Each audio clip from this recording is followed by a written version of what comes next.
Hi, everyone. I'm Sarah Todd. I'm Director for the Center of Career Development at Eastern University. And today we're going to look at some ways that you can become more professional online and also the power of saying thank you. We're just going to consider a couple ways that you can up your game as an online professional, and also some spaces where saying thank you can really benefit your long-term success in your career. Our first up is LinkedIn. LinkedIn is obviously one of the largest social media platforms that exists for professionals. What I find with a lot of students is they start an account, but they maybe don't keep it up as well as they ought to. The thing with LinkedIn is that it's only as good as your most recent posting, and keeping it up to date with your current resume is absolutely paramount. So if you have a profile, but it's been a while since you logged in, definitely make sure that you have updated your profile. If you haven't completed your profile, then that's obviously your first step. A lot of people get a little bit intimidated because they feel like they need to connect with everyone. The thing with LinkedIn is that it's really supposed to be a reflection of your actual network. So be thoughtful here about saying yes to everyone that wants to connect with you. I would recommend here that quality is over quantity. So I'd rather see you with 200 excellent connections than with 500 of just random people that you're just adding because they add everybody. So in this case, I would be thoughtful here if you're trying to grow your network. Adding a person a week is a good goal. It also is a way to help you remember to log in and actually add to your LinkedIn. This is a great opportunity for you to change your picture if you haven't done that in a while, add a new skill, add a new class that you've taken. LinkedIn, I think, continues to be one of the most powerful ways that we can stay connected in terms of our professional world. And it is absolutely a place that most employers are going to look at you. So I would highly encourage, regardless of major, that LinkedIn is something that's on your radar. Now, just in general with social media, there's a lot of students and a lot of young professionals who want to use different types of accounts in order to grow their brand and grow their presence online. And I think regardless of what platform that you pick, there's 5 really helpful questions for you to consider. Whether you're thinking about creating an Insta account or Twitter, be thoughtful about what's your goal. What do you want to use this account to do? Also, be mindful of what industry what is the industry standard for you? For individuals, for example, that are in the world of publishing, Twitter is one of the spaces that they tend to inhabit the most. But your particular industry might look different. So do some research into that. Also, be thoughtful here about what your strategy is and your time commitment. If you're going to make something that requires you to be posting every day, then be sure that you have created a game plan for yourself that's going to make that appropriate. Also, be thoughtful here about what you bring to the table that is unique. What voice do you have to offer? What type of segue can you sort of bring to the particular industry that you are hoping to gain a better foothold in? And then also be thoughtful about measuring your success and progress. It's always disappointing when you go to an account and you see they haven't posted in a month or 2 months. So if you are going to be doing something that's specific to your professional space, be thoughtful about how you can continually grow that so that when people come back to follow you or to check out what you've been doing lately, that they can see you've been active. So it's good to have a game plan before you get started in those spaces.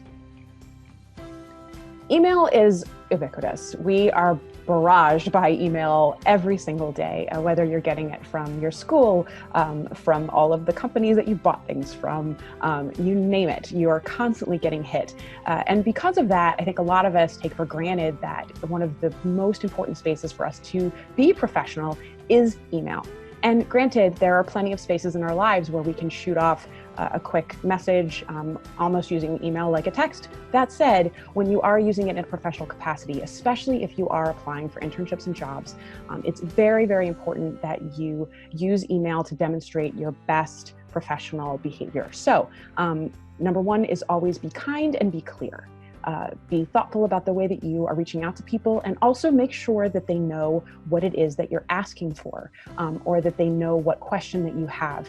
It's always a little bit frustrating when you get an email and you have to write another email back just to ask what the person initially wanted. And especially if you're a young professional that's trying to get the attention of other people in your industry, it can demonstrate that you're not able to have clarity. So again, Be kind, be clear, address others respectfully. And this is something that a lot of professors and folks in industries will often say, that people will not, students in particular, will often not even write to use a proper salutation, a proper greeting.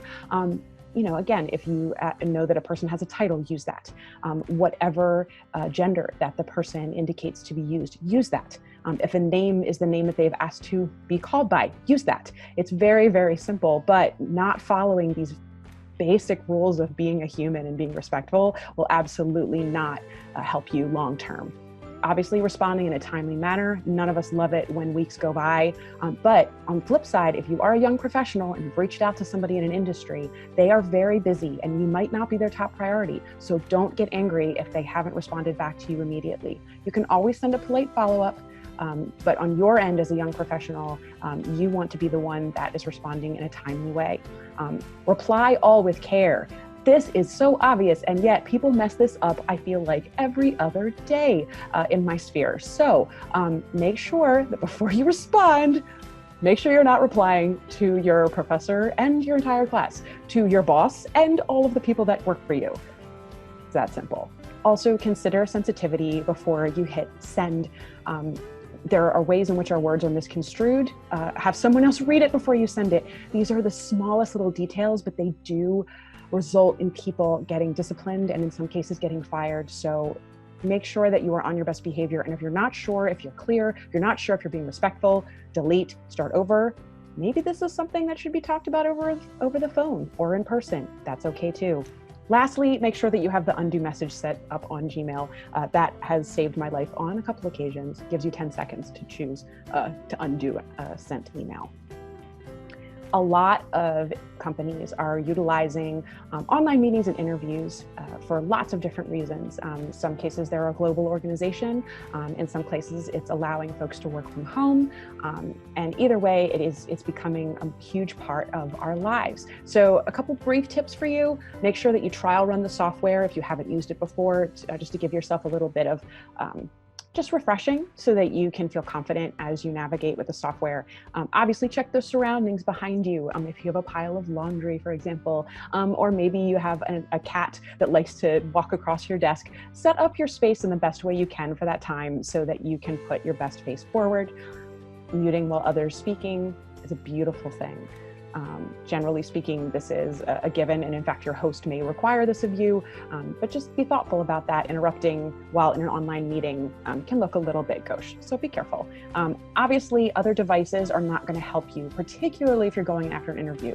So if your watch is sending you notifications, if your phone is going off, shut them down, give yourself the freedom to only focus on one thing, and that is the meeting that you're having or the interview that you're experiencing in that space. The other beautiful thing about online meetings and interviews, you can have all your documents right here, your resume right here. You can have a little note that says, slow down if you're someone who talks really fast, as I like to do. So be thoughtful about how you can create the space around you in a way that will support the goals of your conversation. Finally, we get to saying thank you. This is one of the areas where I feel like it's where you don't quite stick the landing, when you have an awesome interview, but you don't take that final step. You meet with someone, you have a great chat over a coffee, and you never say thanks.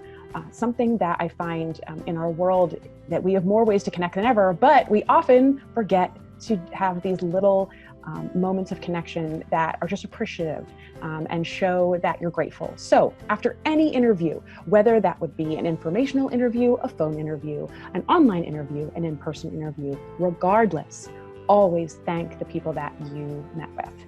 What's really important before, if you're meeting in person, make sure that you get their information, make sure you get an email for them. Obviously, if you've been working in a job or any type of internship experience, externship, field experience, when that comes to its conclusion, you always want to say thank you to your supervisors or anyone that you worked with who helped invest in you as you were working in that organization. If you meet with a mentor or a professional assists you or connects you with someone, thank the person who connected you, and then once you meet with that person, can thank them as well. The beautiful thing about this space is that you really can't go wrong. If anyone is doing anything for you that is boosting your network, that is increasing your knowledge, that is getting you further into the door for whatever field that you hope to get into, just say thanks. The folks who don't say thank you, I find often are not as highly remembered as those who do say thank you. And again, if you have the time and you want to put something in the mail, that is a beautiful gesture. But given the fact that a lot of decisions are made quickly, I'm a big fan of using email effectively. And be timely about this as well. If you've had this meeting, you've had an interview, within the 24-hour range is a very smart window. If you've met with somebody for coffee, over the next couple of days, make sure that you drop that thank you and make sure they know that you're grateful for their time. A couple places that you may want to check out for a little bit more information. I love Ask a Manager. It's my favorite career blog, askamanager.org. Also, LinkedIn has a university page that is super helpful for getting your LinkedIn profile looking sharp and impressive. The Muse has done a great group of templates on writing a thank you note, so I will link those in the notes below. As always, the Center for Career Development is here to assist you. So if you'd like to have a longer conversation about some of these things or anything related to career development, we are here for you. Just email us at careers@eastern.edu, or you can always make an appointment with us on Handshake. Thank you so much for your time, and we will see you next time.